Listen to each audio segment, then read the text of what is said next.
Assalamualaikum warahmatullahi wabarakatuh.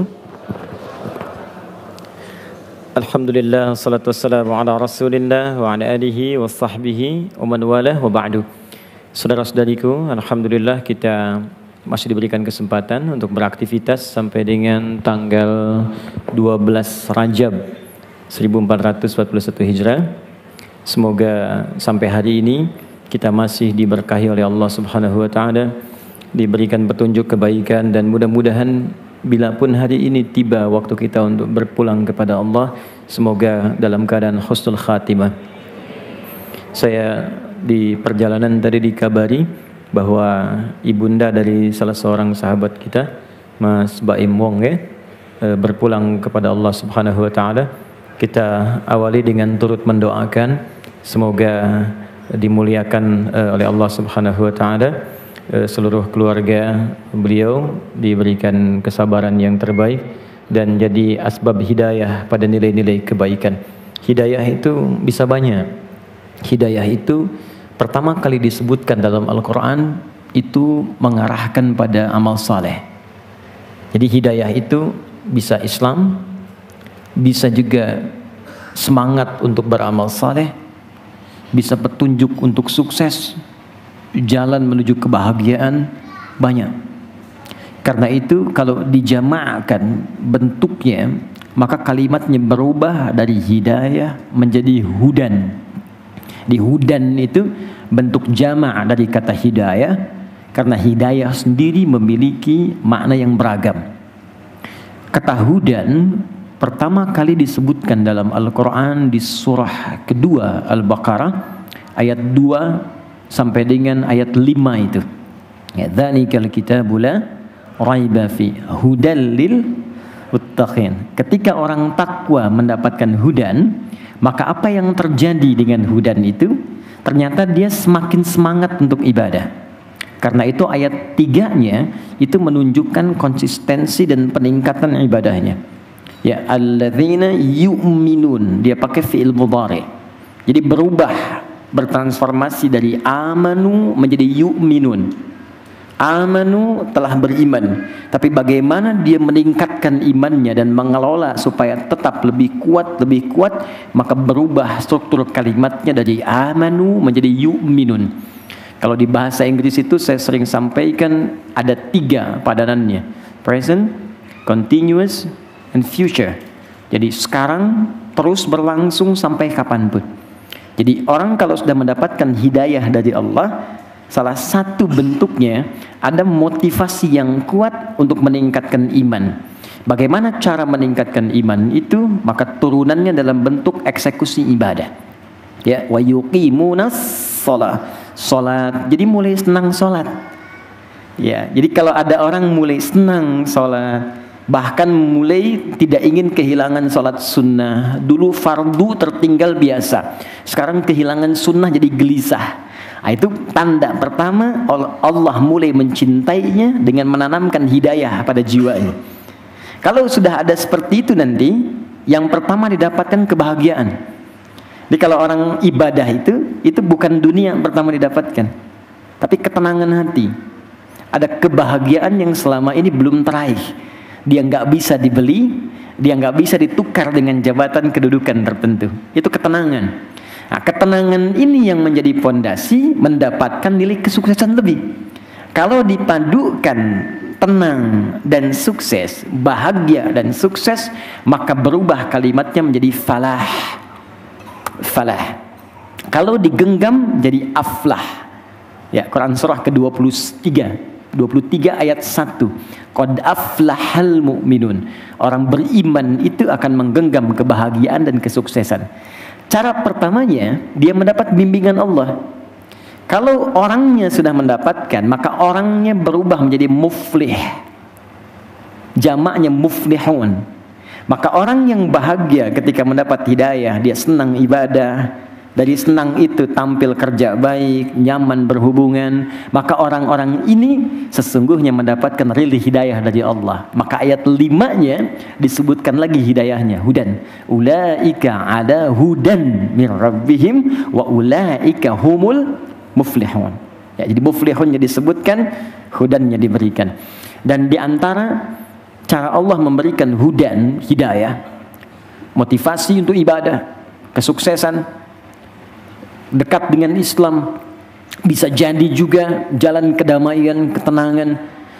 Ada Allah berikan waktu spesial, kadang-kadang tempat spesial, kadang-kadang momentum yang istimewa. Tempat di Mekah beda dengan di sini. Di tanah suci lain dengan di tanah Abang. Anda ibadah di Mekah kan getarannya lain kan? Mau sholatnya enak, ngelihat orang ibadah tenang, itu spesial. Makanya pahalanya pun beda, 100.000. Di Madinah Masjid Nabawi 1.000. Ya, Masjid Raya Bintaro 1. Kalau jamaah 27. Lain. Ada waktu yang istimewa. Waktu itu ada harian tiap sepertiga malam. Ya, ada pekanan Senin, Kamis, Jumat, itu pekanan. Ada yang sifatnya bulan, ayamil bid. Ya, ada yang sifatnya tahunan. Di tahunan ini itu dibagi lagi. Ada yang sifatnya istimewa siang malam dengan amalan dan dilipat gandakan Ramadan. Tapi ada lagi satu waktu terdiri dari 4 bulan yang keutamaannya tidak sama dengan Ramadan tapi sangat istimewa. Bahkan saking istimewanya diturunkan satu ayat untuk mengangkat keistimewaannya, yaitu Quran surah 9 ayat ke-36. Surah At-Taubah ayat 36. Inna iddatasy syuhuri 'indallahi 12 syahran fi kitabillah yauma khalaqas samawati wal arda minha arba'atun hurum. Sungguh kata Allah, jumlah bilangan bulan yang ditetapkan oleh Allah dalam setahun yang manusia menjalaninya ada 12. Jadi saya teliti di beberapa buku-buku referensi, kitab-kitab suci, itu hanya ditemukan dalam Al-Quran. Paparan langsung. Setahun 12 bulan. Pernah di Romawi ada yang mencoba menjadikan 13. Ternyata nggak sanggup, balik ke 12. Sejak langit dan bumi diciptakan, ya. Kata Allah, di antara 12 itu ada 4 yang istimewa. 4 disebut bulan Hurum. Ditafsir oleh Nabi dalam hadis yang diriwayatkan Ibnu Abbas radhiyallahu taala anhuma. 4 ini kata Nabi thalathatun mutawaliyah. 3 bulan berurutan dia. 1 bulan ke-11.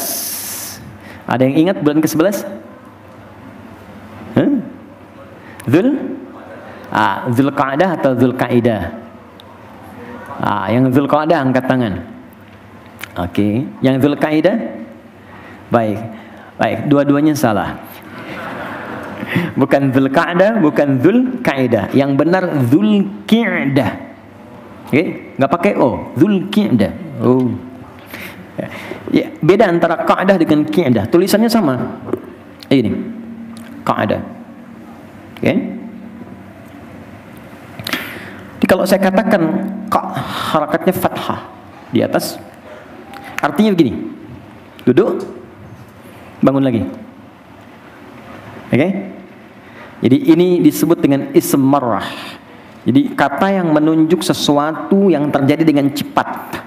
Qa'ada yang duduk dari berdiri posisi tinggi ke duduk. Jadi ketika duduk, kemudian saya bangkit kembali, itu qa'dah namanya. Sama dengan jalsah. Nah, qi'dah kalau pakai kasrah berubah jadi hay'ah, santai. Jadi kalau saya duduk santai, saya nggak berdiri dulu, itu qi'dah namanya. Ya, Zulqi'dah bulan ke-11. Kenapa disebut Zulqi'dah? Bulan duduk santai. Karena orang-orang Arab yang biasa dia keluar merantau. Ada yang ke Yaman, ada yang ke Syria, wilayah Syam untuk berdagang. Bulan ke-11 ini mereka duduk santai di Mekah dan sekitarannya. Karena yang biasa dikunjungi akan datang ke Mekah kumpul saat musim haji. Di musim haji itu nggak semua ibadah, pedagang datang semua. Pedagang kan tabiatnya begitu, di mana ada orang banyak jadi objek kan, datang semua. Makanya di rangkaian ayat haji di Al-Baqarah 196 sampai 203, di ayat 198-nya Allah memberikan isyarat bisnis di musim haji. Ada. Itu peluang. Jadi kalau Anda memang pebisnis, kata Allah bidik. Yang memang marketnya ada, silahkan. Itu diantara manajemen bisnis dalam Al-Quran. Satu turunannya itu. Ciptakan peluang, tapi kalau peluang sudah ada, jangan ciptakan lagi. Anda buat produk yang paling bagus. Gitu. Ayatnya kita yang punya, yang baca Cina. Tapi jangan salahkan saudara-saudari kita dari Cina, karena mereka membaca peluang. Jangan terbiasa menyalahkan orang, terbiasa mengoreksi diri dan jadikan sebagai pedoman. Ya, orang Cina datang ke Jeddah karena nggak bisa masuk Mekah. Di Jeddah dia lihat apa yang dibeli oleh orang haji. Ada yang beli subhah, yang orang Indonesia menyebut tasbih, beli ini, beli itu. Tahun depannya mereknya sudah satu. Cina semua. Jadi laisa alaikum ya junahun. Ya, tidak ada dosa bagimu kalau memang pengen musim haji, pengen jualan saja silahkan. Yang haji-haji, yang jualan-jualan. Tapi kalau pengen fokus ibadah, haji, jangan haji sambil jualan. Paham ya? Oke. Nah ini kaidah namanya. Bulan ke-11. Yang bulan ke-12 Dzulhijjah, musimnya orang haji. Kemudian bulan pertama, 11, 12 bulan pertama. Apa bulan pertama di tahun Hijrah? Bukan Muharram. Apa coba? Bukan Muharram, bukan Safar. Bukan, kalau nggak tahu katakan wallahu a'lam, paling gampang. Nggak usah maksa saya pulang. Oke, jadi bukan Muharram, yang benar Al-Muharram. Ini. Saya tidak bermaksud mengajarkan ya, hanya share saja. Ya, ini. Saya share sedikit. Ada Muharram, ada Muhrim, ada Mahram, ada Haram. Ada Muharram, ada Al-Muharram. Itu berbeda. Haram hukum sesuatu yang dilarang. Mabuk hukumnya apa? Haram. Berselisih hukumnya apa? Haram. Mencuri haram. Ini hukum. Perbuatannya, mabuknya, mencurinya, korupsinya, berselisihnya disebut muharram namanya. Hal, objek larangannya muharram. Kalau Anda ingin katakan begini, waktu, momentum untuk mencoba meninggalkan semua yang dilarang, maka tambahkan alif lam di depan kalimatnya untuk menunjukkan momentum kita mengerjakan apa yang diperintahkan itu. Maka berubah dari muharram menjadi al-muharram. Kenapa bulan pertama di tahun hijrah disebut dengan Al-Muharram? Ada isyarat di dalamnya kalau Anda ingin berhijrah, real hijrah, benar-benar pengen hijrah, caranya gampang kata Nabi. Mulai saat itu tinggalkan segala yang diharamkan, dilarang oleh Allah dan Rasulnya. Apa larangan pada mata, larangan pada telinga, pada lisan sampai ke ujung kaki. Karena itu dalam hadis riwayat Al-Bukhari nomor hadis ke-13, paling kiri sebelah atas di kitabnya Kitabul Iman bagian kedua jilid pertama Sahih Al-Bukhari, Nabi mengatakan wal hijratu, dan hijrah, real hijrah yang sesungguhnya itu man hajara amman nahallahu anhu, siapa yang mampu meninggalkan semua yang dilarang oleh Allah. Ini Al-Muharram. Kalau Anda ingin mencoba mengeksekusi itu dengan meninggalkan segala yang dilarang, kata Allah, mata jangan lihat yang haram. Anda ingin tinggalkan semua yang dilarang, maka ganti ini, alif yang ini pindahkan ke depan. Atau kalau nggak mau susah, ya, ini langsung tambahkan hamzah, harakatnya kasrah, ihram. Dari ahrama yuhrimu ihram. Ihram itu artinya menanggalkan, berusaha menanggalkan semua yang dilarang oleh Allah dan Rasulnya. Makanya teman-teman yang umrah, yang haji kan pakai kain ihram kan? Bukankah sejak pakai kain ihram mulai dilarang kan? Harus menanggalkan semua yang tidak boleh dilakukan kan? Menyakiti orang nggak boleh, kata-kata kotor nggak boleh, potong kuku kan sudah nggak boleh. Itu latihan. Orang yang memakai pakaian itu disebut muhrim namanya. Orang yang pakai pakaian ihram disebut muhrim. Kita dilatih esensi hidup oleh Allah. Hidup kamu ini begini. Kamu pulang pakaiannya cuma 2 kain itu. Seperti itulah kita hidup. Apa yang kita butuhkan itu yang dicari. Tidak semua yang diinginkan mesti dikoleksi. Kalau memang nggak butuh nggak usah membebani hidup. Muhrim. Mahram beda. Anda dengan adik kandung, ya, laki-laki perempuan, itu disebut mahram namanya. Mahram yang tidak berlaku hubungan pernikahan di dalamnya. Disebut mahram. Jadi jangan keliru. Ya, muhrim yang sedang berihram, mahram hubungan kedekatan. Bulannya disebut al-muharram. Dzulqa'dah, Dzulhijjah, al-muharram. Yang keempat terakhir Rajab, bulan ke-7. Rajabun Mudhar dan Rajab, ya, bulan Rajab yang istimewa. Jadi saya ingin ingatkan dengan membuka di setiap kesempatan di bulan ini, dimanapun saya ta'lim, materi apapun, saya ingin buka dulu untuk mengingatkan bahwa ini bulan istimewa. Kalau sudah lewat ini, kita nggak dapatkan lagi keutamaannya. Karena itu saya mengajak untuk diri saya dan kita semua, yuk kita manfaatkan. Setidaknya di ayat tadi ada 3 keistimewaan. Saya bacakan cepat, tapi karena ini bukan materi inti kita, jadi ini sebagai informasi yang kita maksimalkan saja. 1, ini bulan koreksi. Koreksi diri. Jadi bulan-bulan ini diminta kita oleh Allah langsung untuk pandai mengoreksi diri. Ayo introspeksi diri.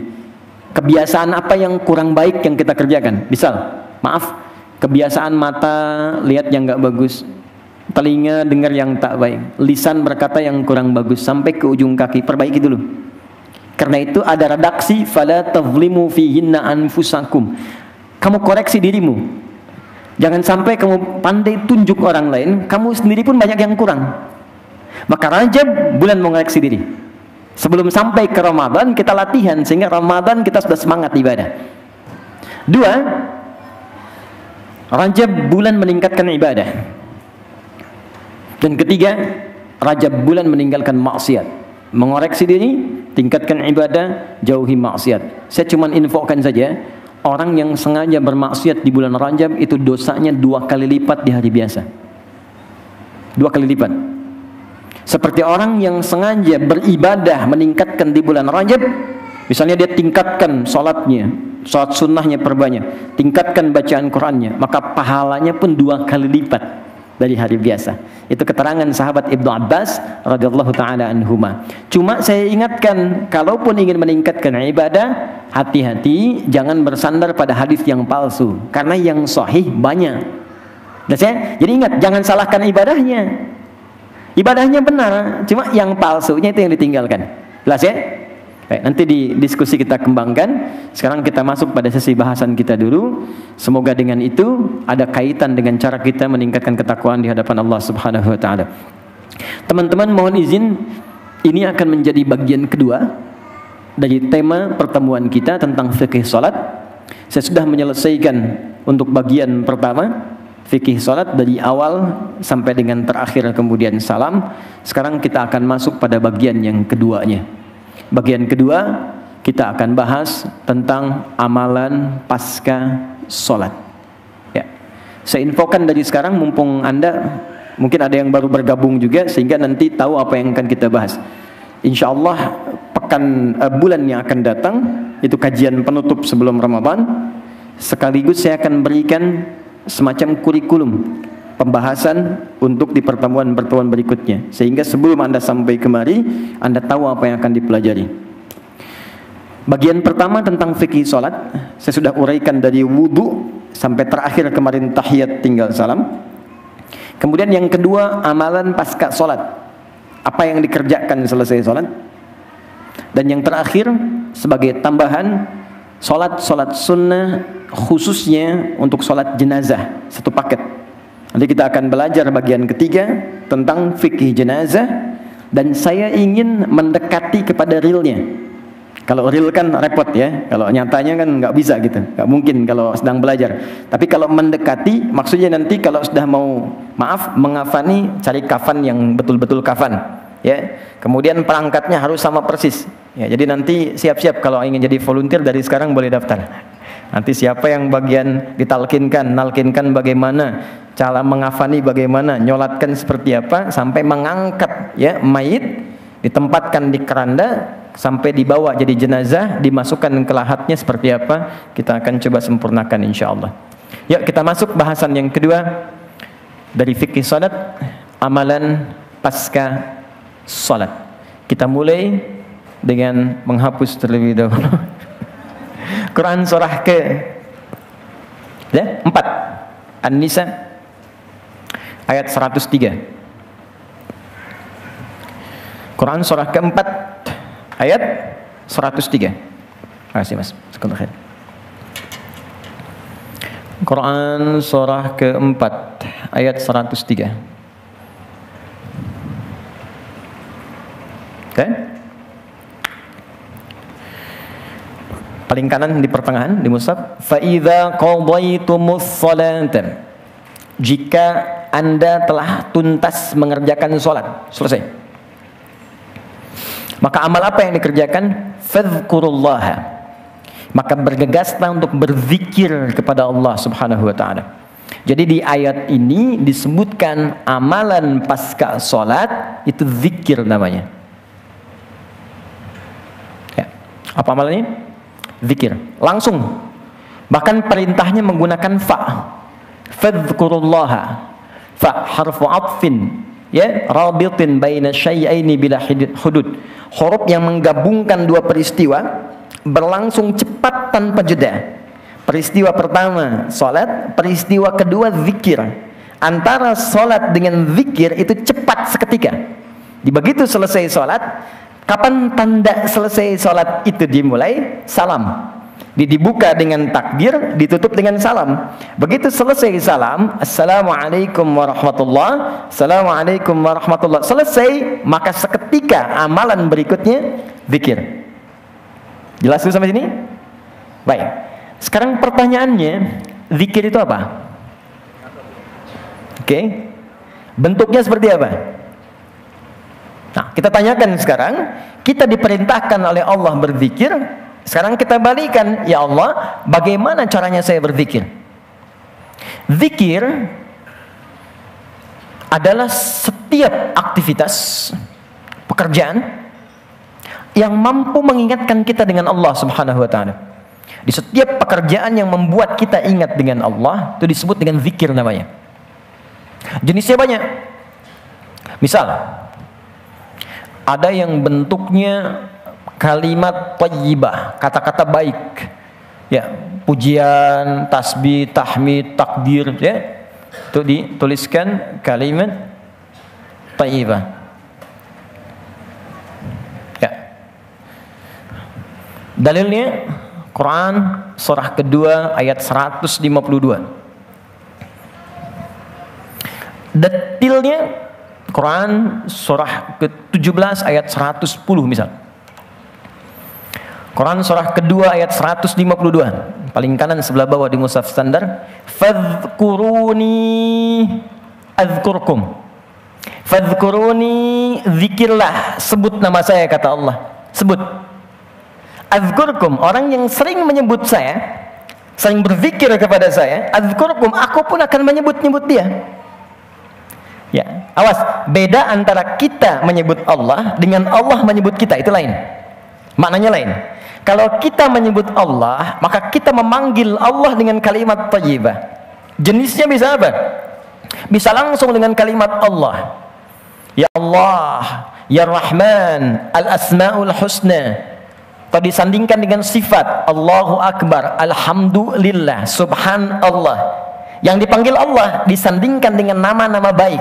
Subhanallah, Alhamdulillah, Allahu Akbar. Itu yang dimaksud Quran surah 17 ayat 110. Ya, paling kanan di pertengahan di mushaf. Qulidullah, sebut nama Allah. Awidur Rahman atau Ar-Rahman. Ayyamma tad'u falahul asmaul husna. Apapun yang Anda sebutkan, Allah punya tawaran nama-nama terbaik yang kalau Anda bacakan seketika pahala diturunkan. Di perbuatan yang melahirkan pahala disebut hasanah. Di setiap kita mengerjakan kebaikan ada pahalanya, namanya hasanah. Kalau menjadi nama bentuknya jama' menjadi husna namanya. Disebutkan baru nyebut nama ada pahala. Tuh bayangkan. Kalau pekerjaan, ya, salat pekerjaan, baca Quran pekerjaan, dikerjakan ada pahala. Yang ini spesial, disebut ada pahala. Husna, al-asma'ul husna. Bisa istighfar, astagfirullah, astagfirullah, astagfirullah. Bisa. Ya. Di antaranya istighfar dalilnya Quran surah ke-51 ayat 18. Wabil asharihum yastaghfirun. Ada orang-orang menjelang subuh, pernah saya terangkan ini, rajin istighfar. Astagfirullah, astagfirullah, astagfirullah. Bahkan disebut begini, orang yang rajin istighfar dan dilatih pasca sholat nanti saya tunjukkan urutan-urutannya. Dilatih pasca sholat, orang yang rajin istighfar akan dikumpulkan oleh Allah dengan 5 golongan utama di surga. Ya, jadi dia dengan 4 golongan lain. Itu nanti ada di Quran surah ketiga Ali Imran ayat yang ke-16-nya. Paling kiri sebelah atas. Ya, sampai 17. 16 sampai 17. 16-nya pengakuannya, 17-nya menunjuk kepada orangnya. As-sabirina was-sadiqina wal-qanitina wal-munfiqina wal-mustaghfirina bil ashar. Orang rajin istighfar akan dikumpulkan Allah di surga dengan 4 golongan utama. Orang sabar, orang jujur, orang rajin infak, dan orang yang khusyuk dalam salatnya. 1, kalimat thayyibah. 2, zikir bisa berarti doa. Saya ulang, zikir bisa berarti apa? Doa. Di mana ditemukannya? Quran surah ke-7 ayat 205. Berzikir di situ diartikan doa. Wadhkur rabbaka fi nafsika tadarruan wa khifatan wa dunal jahri minal qaul. Kata Allah, kamu jangan sombong, kamu pasti butuh dengan saya. Awas, hati-hati. Setiap manusia pasti akan diberikan oleh Allah situasi untuk menyebut Allah, untuk menunjukkan dia makhluk bukan Tuhan. Makanya kata Allah, orang sombong yang nggak mau berdoa minta padaku, aku paksa dulu. Kalau sampai dipaksa pun nggak mau berdoa, aku tenggelamkan di neraka jahanam. Innal ladzina yastakbiruna an ibadati. Sungguh orang yang sombong nggak mau berdoa, aku tenggelamkan di neraka jahanam. Awas, hati-hati. Karena itu seringkali kita mengalami situasi yang situasi itu memaksa kita berdoa supaya menyebut Allah dan mengakui kita bukan Tuhan. Anda bukankah saat akan mengawali pekerjaan Anda berdoa? Bukankah saat akan belajar Anda berdoa? Bahkan dalam situasi yang tidak kita inginkan pun kadang datang.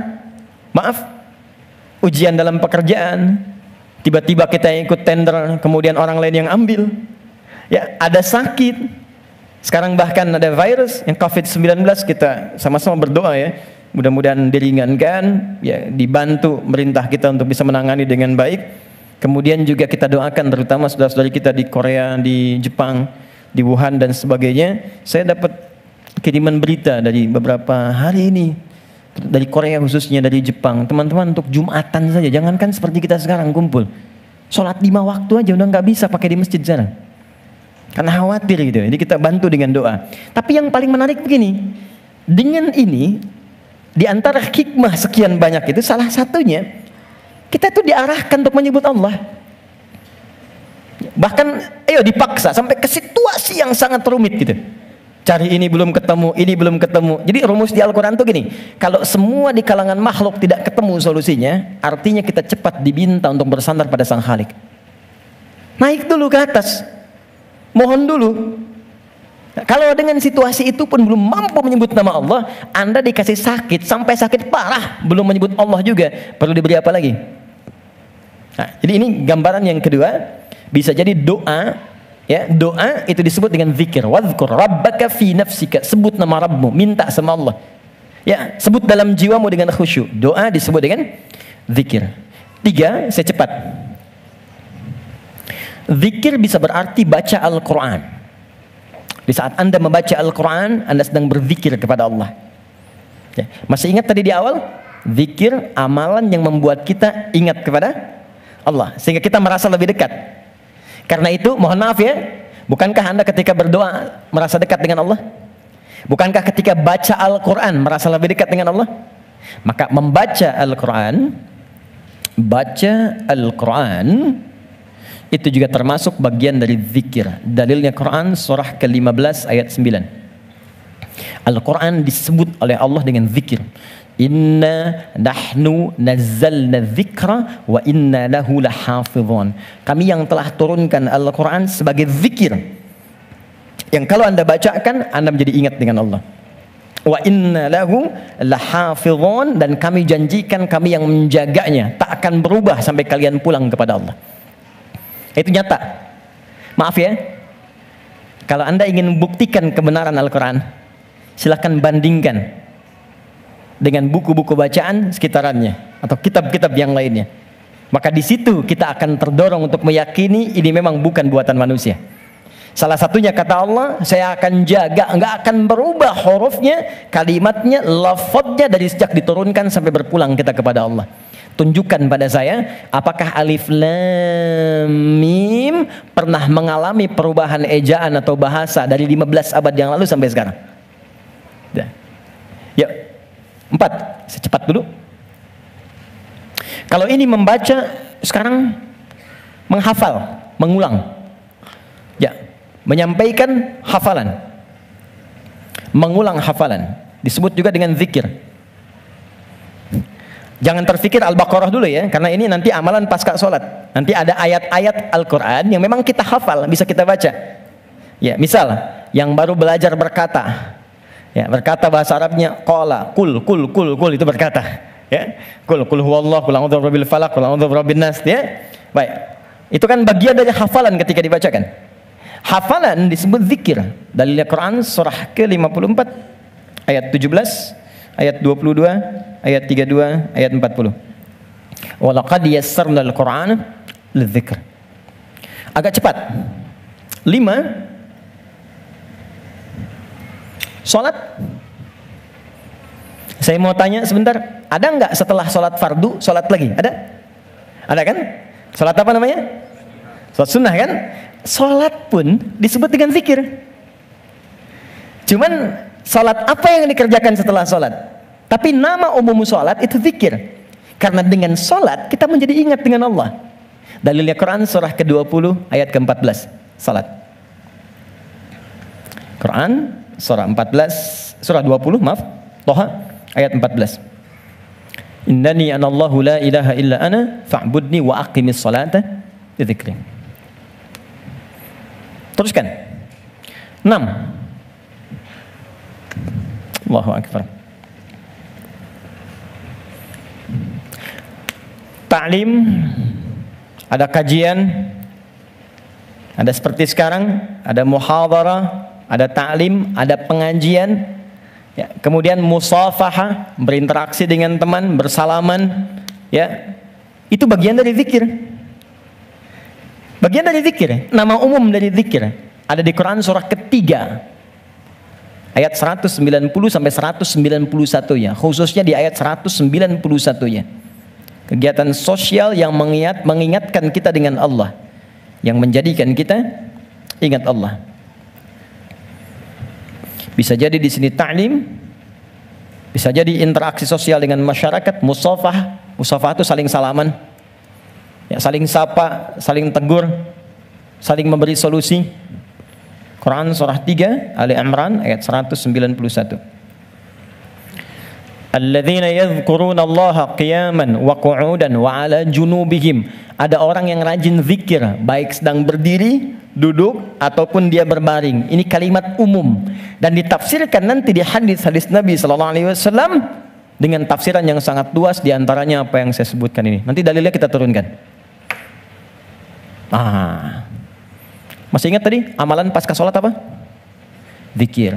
Baik, semua aktivitas yang mendekatkan kita dengan Allah. Sekarang kita sudah tahu bentuknya ini, kurang lebih ada 6. Dari 6 ini, bagaimana mengurutkannya setelah sholat? Apa yang dituntun oleh Nabi, apa yang kita dahulukan, apa yang diakhirkan. Bagaimana mengurutkan urutan zikir yang 6 ini yang diminta oleh Al-Quran dilakukan pasca sholat. Maka perintah Qurannya, coba lihat Nabi. Quran surah ketiga ayat 31, Qul in kuntum tuhibbunallaha fattabi'uni. Katakan Muhammad pada semua umatmu, jika kalian serius mencintai Allah, maka caranya ikuti apa yang Nabi tuntun. Jadi dari sini ada 6 petunjuk pasca sholat tuh langsung doa. Apakah langsung salaman? Ataukah langsung sholat? Atau langsung baca Quran? Mana yang kita kerjakan? Maka di sini kita turunkan amalan yang diturunkan oleh Nabi Shallallahu Alaihi Wasallam seperti apa urutannya. Kalau sekiranya kondisinya mendesak, apakah boleh kita mengerjakan tidak terurut dari sini? Ya, dengan kondisi yang berbeda, seperti apa gambaran yang bisa kita dapatkan? Jelas sampai sini? Belum saya terangkan. Jadi jangan dihapus dulu. Jazakallahu khair. Oke, makasih. Syukran. Yuk kita mulai. Kalau kita ingin lihat keterangan Allah ada di Al-Quran. Kalau keterangan Nabi ada di mana? Hadis. Oke. Kita buka hadis riwayat Muslim. Yang standar nomor hadis 573. Kalau beda nomor, yang penting lihat riwayatnya. Mungkin cetakannya berbeda. Amalan pertama sesuai urutan Nabi. 1. Kita gunakan yang ini dulu. Allah. Kalimat thayyibah. Ingat, saya bukan bicara dalam kondisi khusus ya. Saya bicara dalam kondisi standar. Jadi standarnya kalau setelah sholat, kalau mau zikir, ini urutan-urutannya. Kalau kondisinya berbeda, kita tinggal sesuaikan saja. Kalimat thayyibah. Yuk kita bacakan hadisnya. Bima makna kana Nabi sallallahu alaihi wasallam adalah Nabi sallallahu alaihi wasallam jika selesai dalam salatnya maka beliau membaca astaghfirullah astaghfirullah astaghfirullah Allahumma antas salam wa minkas salam tabarakta ya dzal jalali wal ikram. Adalah kebiasaan, karena kalau ketemu orang jadi kebiasaan.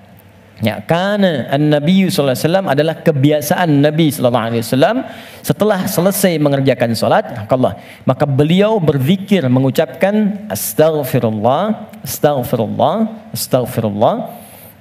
Allahumma antas salam, minkas salam, tabarakta ya dzal jalali wal ikram. Saya turunkan jadi 3 pembahasan di sini. 1 tentang istighfar. 2 bacaan istighfar.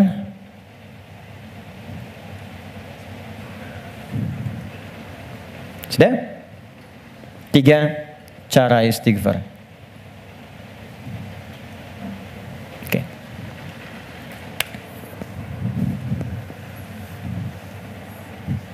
Satu, sunnah pertama, selesai menunaikan salat itu istighfar. Dari kalimat astaghfirullah. Apa itu istighfar? Istighfar itu gini. Asalnya katanya ghafara, ghain, fa, kemudian ra, ditambah ista. Setiap ada ista artinya minta. Ghafara itu mengampuni, ghufran ampunan. Istighfar minta ampun. Minta ampun. Di dalam Al-Quran, kalimat ghafara dan turunannya disandingkan dengan dosa. Dosa. Ya, turunan dari ghafara, ghafir. Ya, Quran surah 40 ayat 3. Ghafiriz dzambi wa qabilit taubi. Dari ghafir ada ghaffar, ghaffar. Quran surat Nuh ayat ke-10, faqultu astaghfiru rabbakum innahu kana ghaffara. Dari situ ada ghafur. Pernah dengar kata ghafur? Innahu huwal ghafurur rahim. Ada ghafir, ada ghaffar, ada ghafur. Semuanya menunjuk pada nama Allah yang mengampuni orang berdosa dengan semua tingkatan yang berbeda-beda. Kalau dosanya relatif kecil, tapi maaf, sekecil-kecilnya dosa juga. Kalau dosanya relatif kecil, ghafir. Agak menengah, ghaffar. Maaf, semakin terkumpul, ghafur diturunkan. Sampai manusia dipaksa, sebanyak apa sih dosamu? Kalau aku sudah turunkan nama yang paling tinggi untuk mengampuni semua dosa, dan engkau belum taubat juga, berarti bukan aku yang salah, kata Allah. Kamunya yang gak pengen berubah.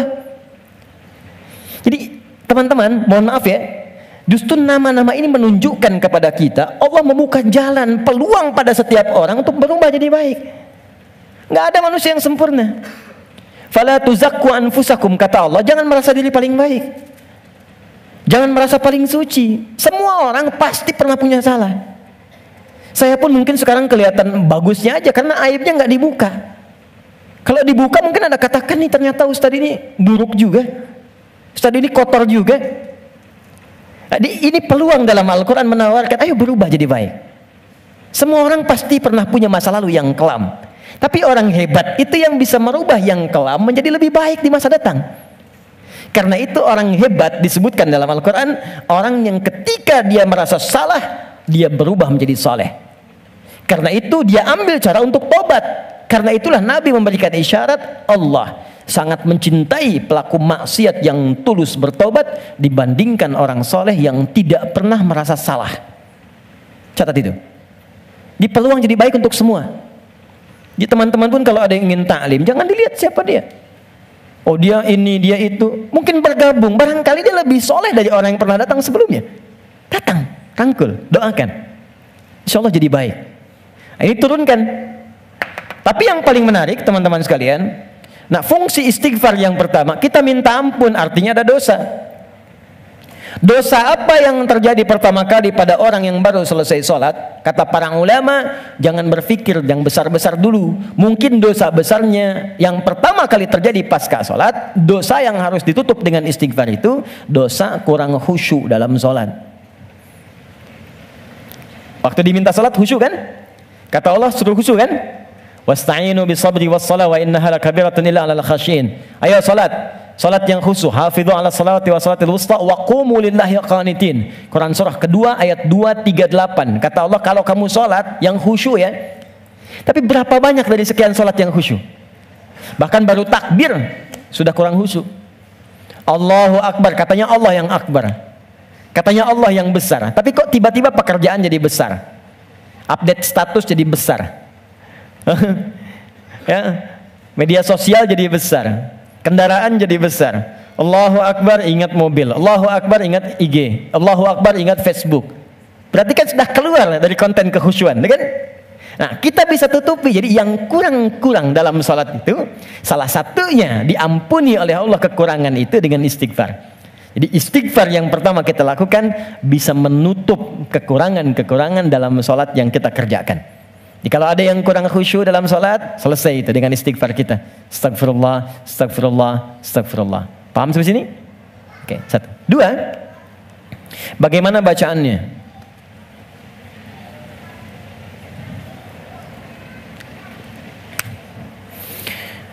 Teman-teman sekalian, bacaan istighfar itu bergantung pada kadar dosa dan jenis kesalahan yang kita perbuat. Misal, kalau yang standar tadi, ini kan standar. Ingat cara membaca hadis Nabi itu begini, jangan pakai terjemahan. Lihat dengan ilmunya. Jadi kalau Nabi katakan ini bukan berarti harus begini saja, kalau yang lain tidak. Bukan, kumpulkan dulu semua referensinya, baru kita lihat. Yang tadi, yang singkat, itu bacaan standar. Astagfirullah, astagfirullah, astagfirullah. Itu standar. Standar kita baca untuk menutupi kekurangan dalam sholat. Tapi kalau kita ingin memohon kepada Allah dengan istighfar itu real, nyata, menggugurkan dosa yang kita kerjakan, maka coba oleh antum diingat dulu, punya jenis dosa apa yang kita kerjakan dalam kehidupan. Ya, saya beri contoh 3 dalam Al-Quran. Sebenarnya nggak terlampau banyak ya. Dosa standar. Dosa standar. Apa dosa standar itu? Ya standarnya memang sering berdosa. Contoh, mata fungsinya apa? Oh kan, lupa kan? Oh, kalau sudah lupa suka nggak ingat memang. Mata itu untuk kita bukan melihat, tapi melihat yang baik-baik. Ingat, melihat yang baik-baik. Teruskan kalimatnya. Kalau melihat saja, semua dilihat. Tapi ketika Anda ikutkan melihat yang baik, berarti ada yang boleh dilihat, ada yang tak boleh dilihat. Yang baik ini yang dilihat. Ketika mata melihat yang tak baik, berarti salah. Kalau salah, berpeluang dosa. Gambar tak baik, nggak boleh dilihat. Tayangan tak baik, nggak boleh dilihat. Digi, maaf sekali kalau kurang menyenangkan kalimatnya, tapi karena saya sayang dengan Anda. Saya sayang, saya khawatir nggak bisa berjumpa di satu saat nanti. Dan saya nggak tahu saya pun di mana. Tapi karena saya sayang pada Anda, saya sampaikan kalimat ini. Kalau dipandang saya nggak boleh, apalagi dilakukan, maka jangan jadi pelakunya. melihat aurat orang saja yang tampaknya nampak, nggak boleh dilihat, terus Anda jadi pelakunya, jadi bintangnya gitu.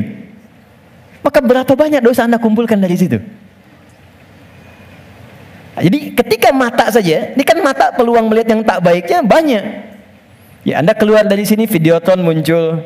Jangankan keluar, buka handphone ada gambar, WhatsApp ada iklan. Anda lihat status, yang lihat status istri orang. Terus sebaliknya. Ya, salah tidak, tapi kalau syahwat datang jadi keliru.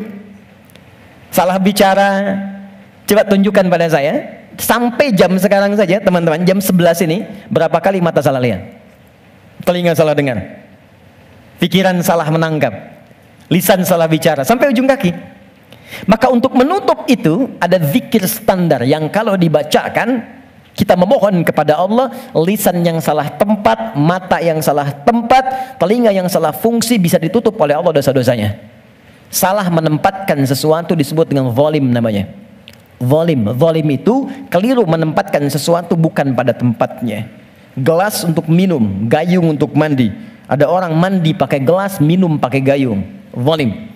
Mata melihat yang baik, ketika dipakai melihat yang tak baik, zalim namanya. Maka ada zikir untuk menutup perbuatan zalim dan minta rahmat kepada Allah untuk mengampuni dosa-dosa yang tertuang dalam perbuatan zalim itu. Itu di Quran surah ke-7 ayat ke-23. Dan zikir itu sudah diajarkan oleh Nabi Adam sejak pertama turun dari surga ke bumi. Rabbana zalamna anfusana wa illam taghfir lana wa tarhamna lanakunanna minal khasirin. Quran surah ke-7 ayat 23. Oke. Kalau teman-teman pengen baca untuk menutup dosa-dosa itu, kita tahu nih banyak dosa misal. Atau mohon maaf, saya tes dulu atau saya tes lagi. Barangkali ada yang merasa dosanya masih sedikit. Yang nggak punya dosa hari ini siapa? Boleh angkat tangan.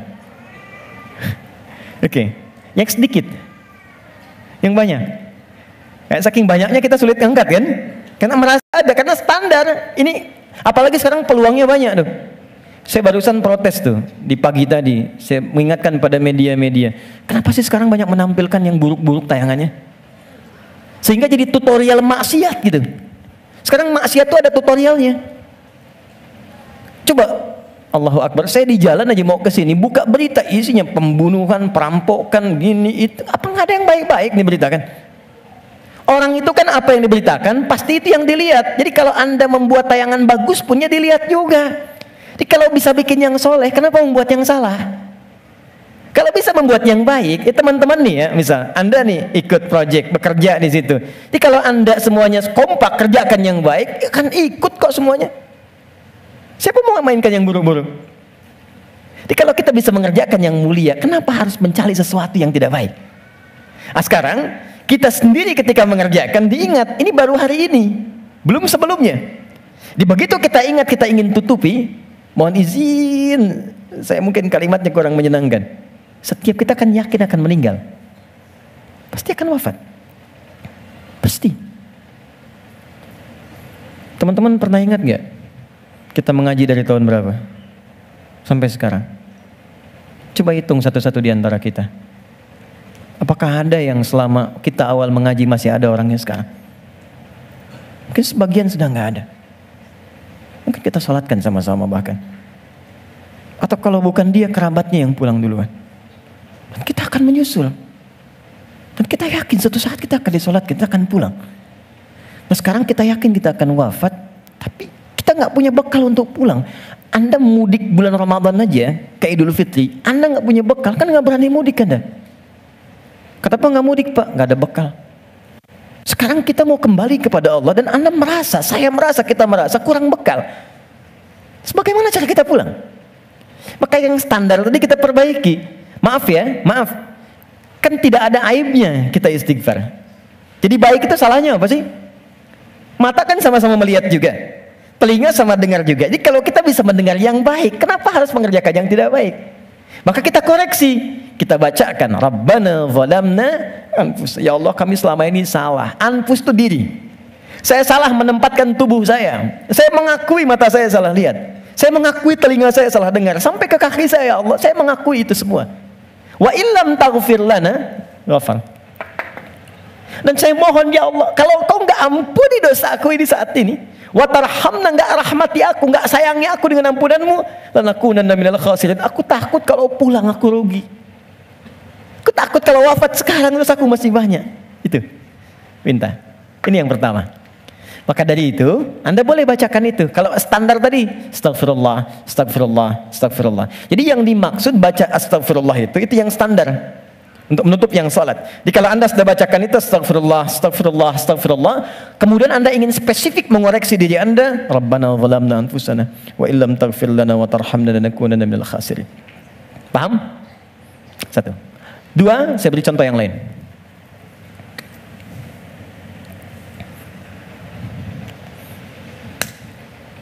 Ada zikir, istighfar yang terkait dengan kurang sabarnya saat mendapati ujian. Sampai Anda berkata, ya Allah kenapa mesti saya? Ya Allah saya kan pengen hijrah, kenapa banyak masalah? Ya Allah kenapa pekerjaan saya nggak pernah sukses? Ya Allah kenapa rumah tangga saya jadi begini, saya kan pengen berubah. Itu pernah terjadi di masa Nabi Yunus alaihissalam. Nabi Yunus Dzannun pernah diuji oleh Allah. Jadi Anda bayangkan, Nabi aja yang jelas surganya itu diuji. Masa kita yang belum jelas surganya nggak pengen ujian? Oke. Jadi teman-teman sekalian, kita kembalikan Quran surah ke-21 ayat 87 sampai 88. Wa dzannuni idh dhahaba mughadiban wa dhanna an lan naqdira alaihi. Dan aku perkenalkan, kata Allah, aku buka kisah Dzannun, Yunus alaihissalam. Ya, aku tugaskan. Jadi Yunus punya tugas alaihissalam berdinas di bumi sebagai rasul. Tantangannya nggak mudah. Maaf ya, ada yang kemudian mencela, ada yang menghina, ada yang menghujat, sampai naik ke kapal, sampai dilempar ke laut, sampai ditelan ikan paus. Puncaknya, sampai puncaknya. Saya mau tanya pada Anda, kalau ditelan ikan paus, kira-kira pengap atau tidak? Sudah pernah masuk? Gelap ya? Kita bayangkan, gelap, pengap, sulit kan? Tapi yang ingin saya katakan begini, Nabi Yunus pada saat itu muncul sisi kemanusiaannya.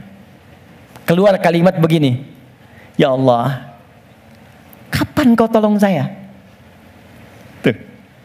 Idzaba mughadiba fa dhanna alla naqdir alaihi. Dia kira kami nggak akan tolong. Dia berkata, ya Allah kapan tolong saya? Kemanusiaannya. Cuman karena beliau nabi dan rasul, punya sifat ma'sum, maka diturunkanlah bimbingan oleh Allah untuk menjaga beliau supaya terbebas dari kesalahan. Dijaga. Itu sifat ma'sum dari nabi dan rasul. Maka kami turunkan zikir kepadanya untuk mengatakan, kamu jangan mengeluh. Ini ujian. Maka diajarkan zikir oleh Allah untuk mengentaskan keluh kesahnya.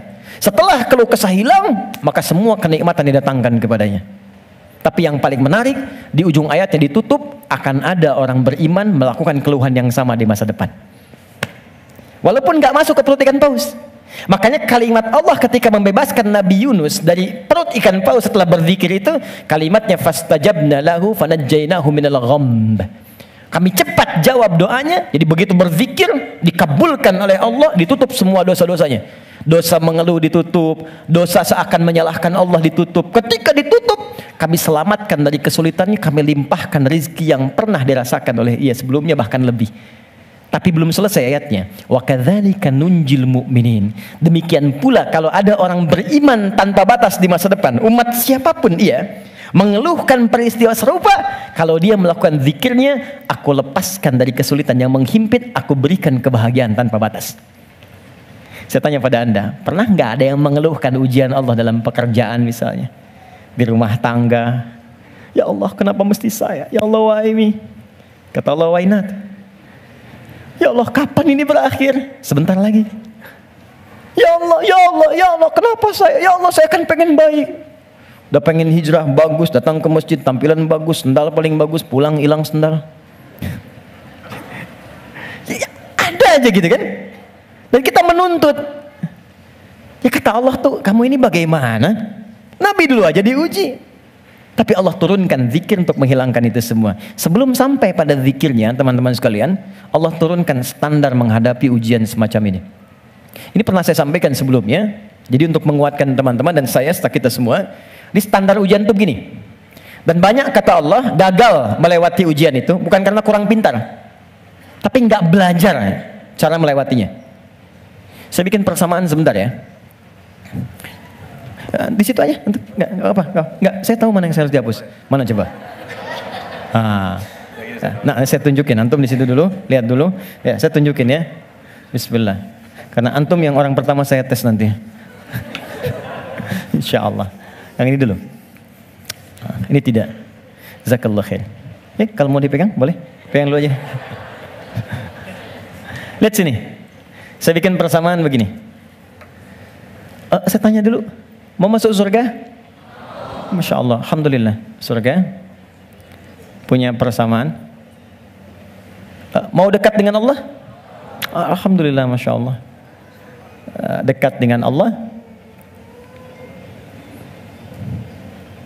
Baik. Mau dapat ujian? Kok jadi lemas? Mau punya masalah enggak? Enggak. Maaf ya, cuman sayang. Persamaannya tertulis demikian. Surga dekat dengan Allah. Ternyata kuncinya disebut dengan sabar. Kuncinya apa? Sabar.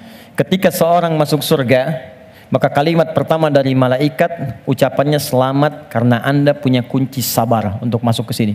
Itu di Quran surah ke-13 ayat 24. Salamun alaikum bima sabartum fa ni'ma uqbad dar. Selamat Anda sabar. Karena punya sabar, Anda bisa menikmati segala kenikmatan yang telah dipaparkan di surga ini. Yang ingin dekat dengan Allah, ternyata kuncinya pun serupa, sabar. Dalilnya Quran surah kedua ayat 153.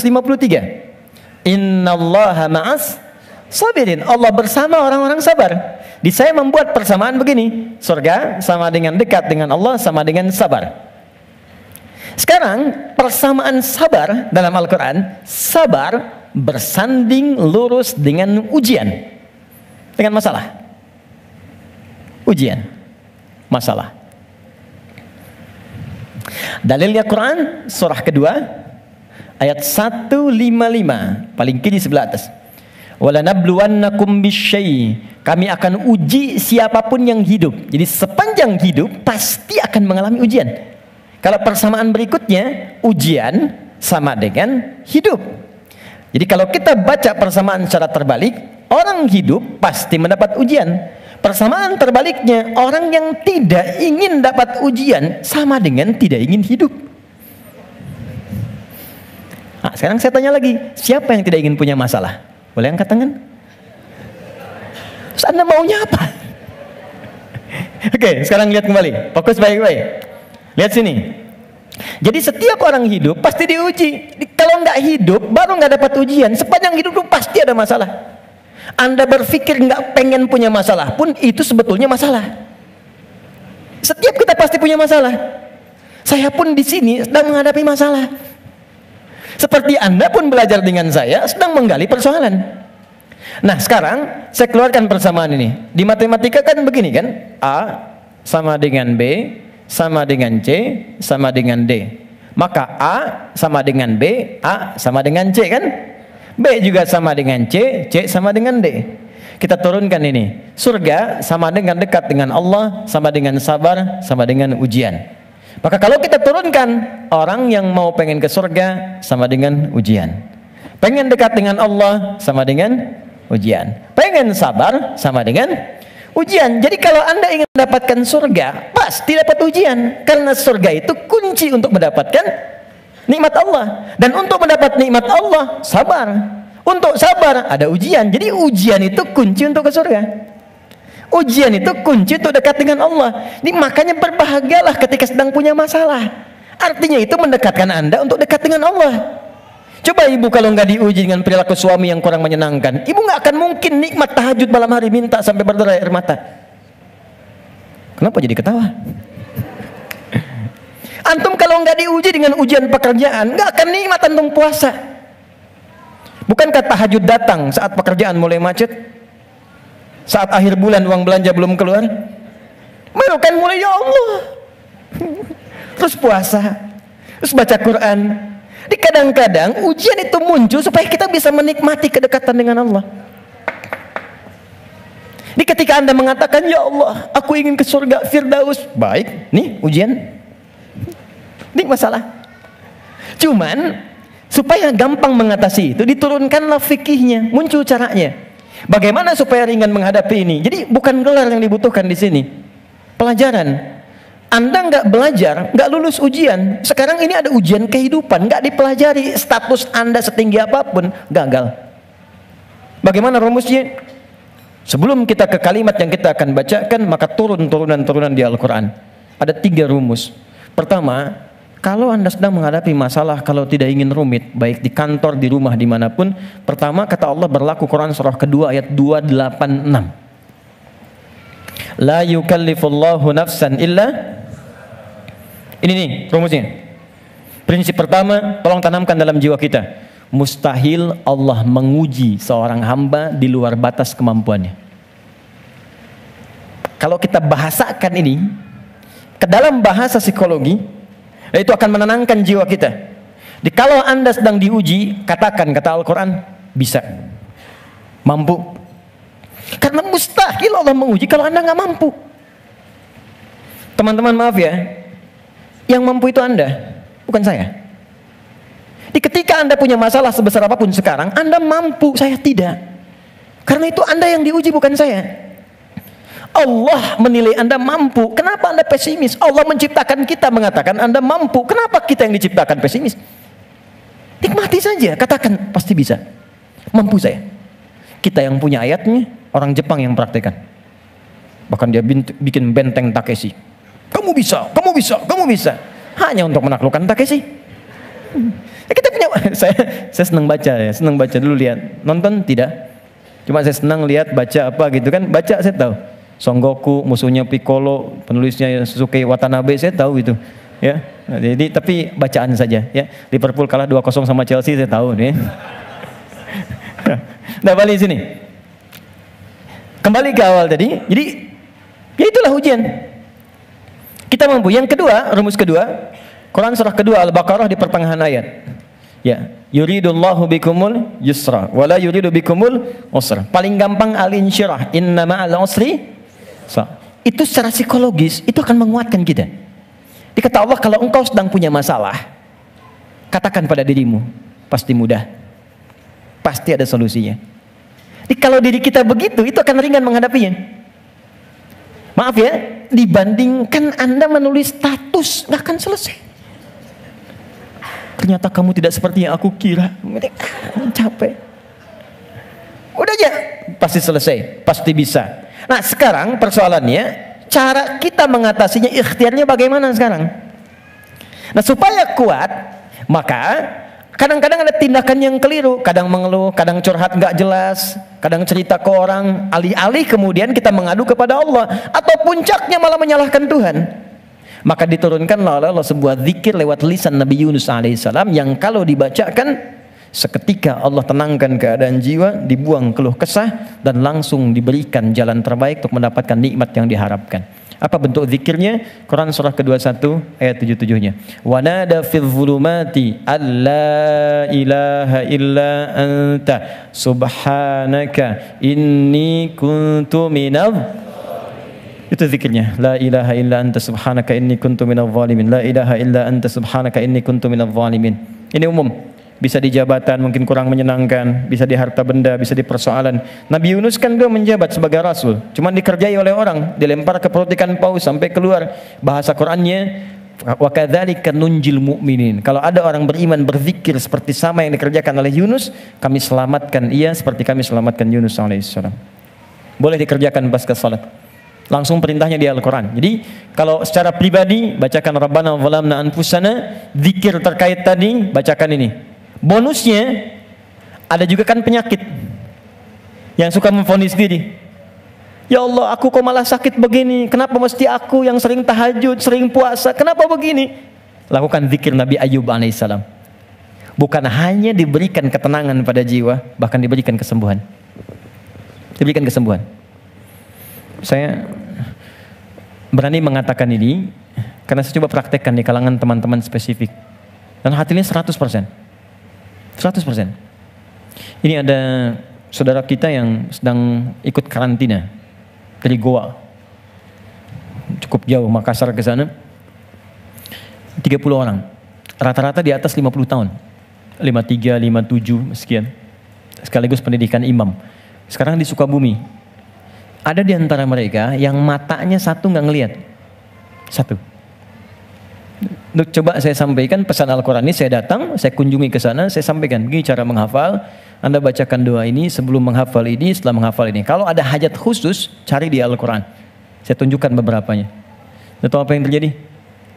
2-3 hari ke belakang saya dapat berita, ternyata yang nggak melihat ini, hari pertama, kedua, ke-13, ke-14, ke-15, tiba-tiba remang-remang melihatannya. Begitu masuk hari selanjutnya, dia buka kamar mandi masih pakai handuk, langsung ada cahaya. Ini nyata. Kelihatan semua benda yang di situ. Bisa melihat kembali. Dia keluar seketika, dia langsung sujud. Bersyukur kepada Allah Subhanahu wa Ta'ala. Ini kisah nyata, saya tidak mengarang. Nanti mungkin sebentar lagi ke depan akan kita sampaikan untuk share kepada yang lain. Ada kemuliaan. Jadi kalau makhluk mengatakan mustahil, itu tanda dari Khalik, tinggalkan makhluk, minta pada Allah. Nah, ada zikir Nabi Ayub alaihissalam untuk menghilangkan keluh kesah ketika sakit. Itu di Quran surah ke-21 ayat 83 sampai 84. 84 jawabannya. Wa ayyuba idz nada rabbahu, zikirnya anni massaniya dhurru wa anta arhamur rahimin. Allahumma anni massaniya dhurru wa anta arhamur rahimin. Ya Allah, penyakit ini sudah mengganggu saya, melukai saya, sedangkan Engkau yang paling sayang kepada saya. Kalau yang paling sayang saja tidak menyembuhkan saya, kepada siapa lagi saya mesti meminta? Jadi itu ya, itu zikir pasca salat. Kalau ingin standar, silakan. Astagfirullah, astagfirullah, astagfirullah. Allahumma antas salam, minkas salam, tabarak ta'ala jalali wal ikram. Kalau ada kebutuhan tertentu, silakan pilih. Ya, sesuai dengan standarnya. Kalau tobat umum dengan ini ingin dipanjangkan, silakan. Astagfirullahalazim, alladzi la ilaha illa huwal hayyul qayyum wa atubu ilaih. Boleh. Nah, cuma cara bacanya seperti apa? Karena banyak orang baca itu pun tidak mendapatkan hasil yang diinginkan. Maka terakhir, cara berzikir seperti yang digambarkan dalam Al-Quran dan hadis-hadis Nabi Sallallahu Alaihi Wasallam. Oke, ini bagian terakhir. Setelah itu kita jeda sebentar, kita diskusi kalau ada yang mau ditanyakan. Kemudian nanti kita urutkan selanjutnya kemana amalan-amalan berikutnya. Terakhir, teman-teman masih ingat apa itu zikir? Amalan yang menjadikan kita ingat kepada Allah. Sekarang gini, poinnya ingat Allah. Nah, jadi istighfar bagian dari zikir. Jadi saat istighfar pun fungsi zikirnya pakai istighfar dengan ingat Allah. Ini bukan cuma diucapkan di lisan. Astagfirullah, astagfirullah. Jangankan antum, beo pun bisa. Ajarin beo antum di rumah. Astagfirullah, astagfirullah, astagfirullah, astagfirullah, astagfirullah, astagfirullah. Bisa. Anak antum ajarin. Astagfirullah, astagfirullah, astagfirullah. Jangankan habis sholat, ada anak mau disuntik istighfar. Astagfirullahaladzim ya Allah, astagfirullahaladzim ya Allah. Ampuni aku ya Allah. Buka YouTube, ada. Ya. Jadi anak-anak tuh unik pokoknya. Apa yang diajarin, itu yang dia tangkap. Diajarin tayo, dia sebut tayo. Oh tayo, oh tayo. Nih. Ramokar, poli, embers, macam-macam. Ya. Jadi luar biasa. Kembali ke sini. Nah, jadi kalau kita ingin bacakan ini, maka fungsi zikirnya pakai ingat Allah. Nah, kalau kita ingin gunakan istighfar dengan mengingat Allah, bagaimana cara Allah meminta kita membaca istighfar itu? Itu yang kita keluarkan. Di Quran surah keempat An-Nisa ayat 17 sampai 18. Quran surah 4 ayat 17 sampai 18. Ini caranya. Kalau ini nggak dipakai, jangan harap mendapatkan apa yang tadi diinginkan. Innamat taubatu 'ala Allahi lilladzina ya'maluna su'an bijahalatin thumma yatubuna min qarib. Sungguh taubat yang hanya diterima oleh Allah itu. Jadi di sini ternyata berzikir dengan istighfar disandingkan dengan kalimat taubat. Tadi masih ingat nggak? Istighfar itu kan meminta apa? Ampunan. Kalau minta ampun lawannya berarti punya apa? Salah, punya dosa kan? Baik, dosa itu perbuatan baik atau buruk? Buruk. Buruk itu bahasa Arabnya su. Su itu buruk. Ya. Innamat taubatu 'ala Allah lilladzina ya'maluna su'an. Sungguh ada orang pernah berbuat dosa, su, perbuatan buruk. Kita ingin itu dihilangkan. Maka cara menghilangkan perbuatan dosa, su tadi, dengan berzikir. Ternyata zikirnya oleh Al-Quran disebut taubat namanya. Ini istighfar itu taubat. Dosa perbuatan salah. Kalau ingin digugurkan, minta ampun. Minta ampun bahasa Arabnya istighfar. Ketika akan minta ampun bahasa Qurannya disebut taubat. Apa itu taubat? Kembali kepada jalan yang benar. Bagaimana caranya? 3. 1. Mengakui kesalahan yang dilakukan dalam bertobat itu. Jadi kalau sedang istighfar, sambil diingat dosanya apa. Ini bukan cuma disebutkan di lisan, astagfirullah, tapi dosanya nggak kebayang. Catat dulu, inventarisir dulu. Misal, Anda ingin istighfarnya dosa mata, ingat apa yang salah dengan mata. Pernah menatap tajam pada pasangan Anda? Pernah menatap tajam pada anak-anak Anda walaupun mereka tanpa salah? Kalau ada anak di bawah balik berbuat salah, jangan langsung dimarahi. Mungkin perilaku bapak ibunya yang salah. Kalau anak Anda sulit ke masjid, jangan dibentak. Mungkin dia melihat bapaknya yang dulu nggak pernah ke masjid. Anak itu cuma mengoleksi apa yang dia lihat, apa yang dia dengar. Jadi kalau dia berbuat keliru, jangan disalahkan dulu. Istighfar dulu. Saya salah ya Allah. Catat dulu. Jadi ketika Anda ingin Rabbana zalamna anfusana, anfus diri kita, anfus.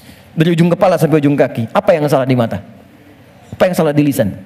Ingat ibu Anda, ayah Anda.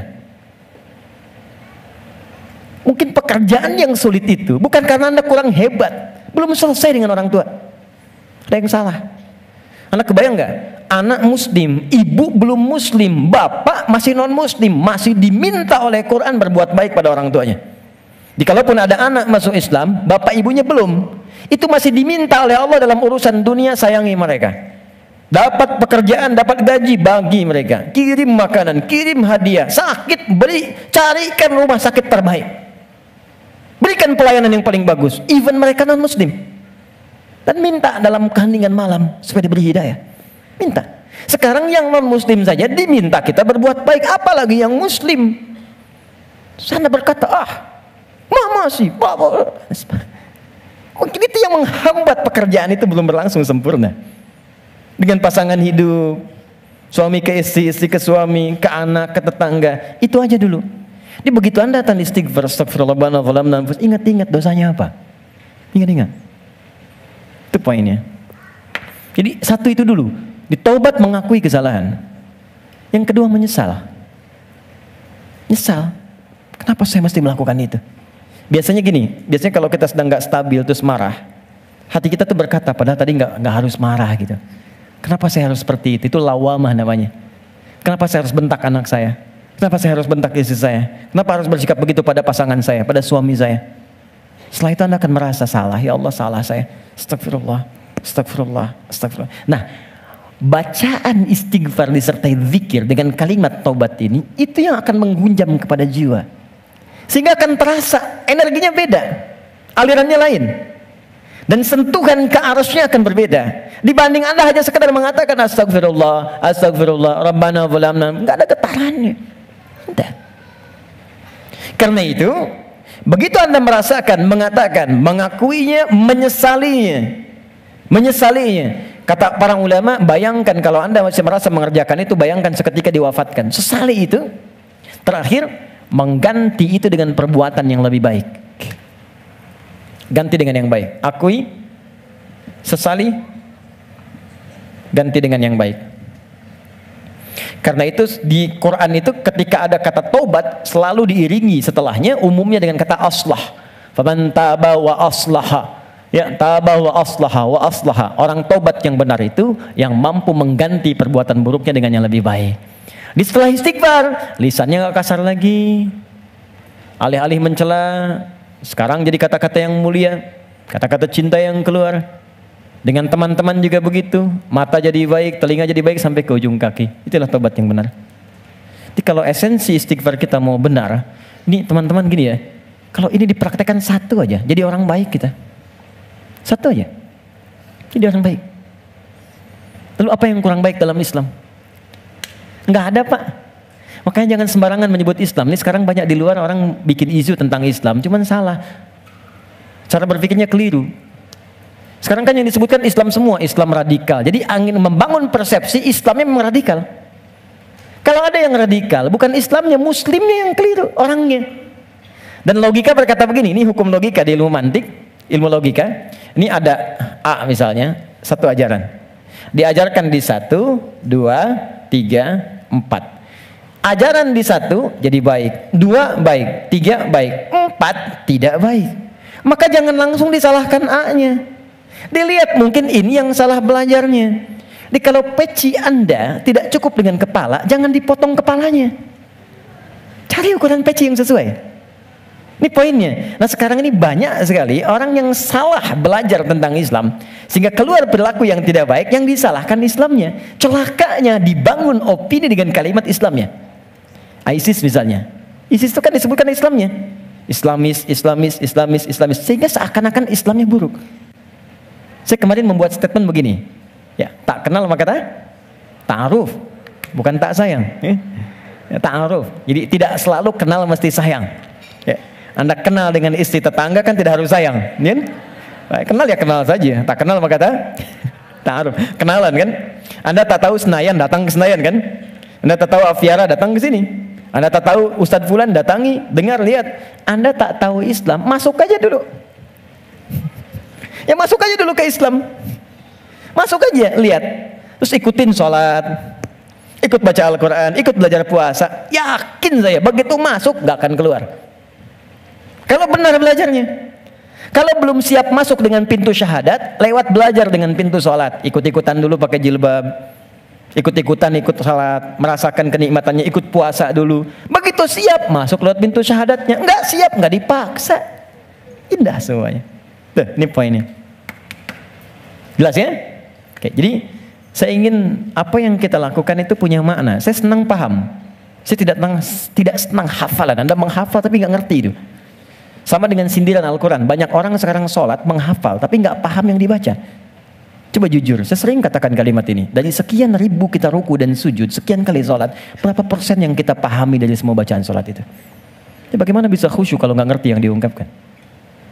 Oke, kita berhenti sampai sini. Jadi zikir yang pertama istighfar, yang kedua dihapus oleh Tengku Wisnu, yang ketiga sampai yang keenam, tapi nanti ada rekaman. Nanti dari setelah itu apa yang kita bacakan? Nanti setelah itu kita urutkan supaya nanti jangan salah persepsi. Oh kalau ada yang baru salam, assalamualaikum warahmatullahi wabarakatuh, ternyata ngajak salaman, mungkin dia mempraktekkan yang ini. Nah kalau dia belum tahu, nanti bagaimana caranya? Jangan yang belum tahu dimarahi, belum tahu itu diberitahu. Ya. Assalamualaikum warahmatullahi. Astagfirullahaladzim. Astagfirullah. Ya marah orang. Ya. Nanti kita lihat seperti apa gambarannya. Ya.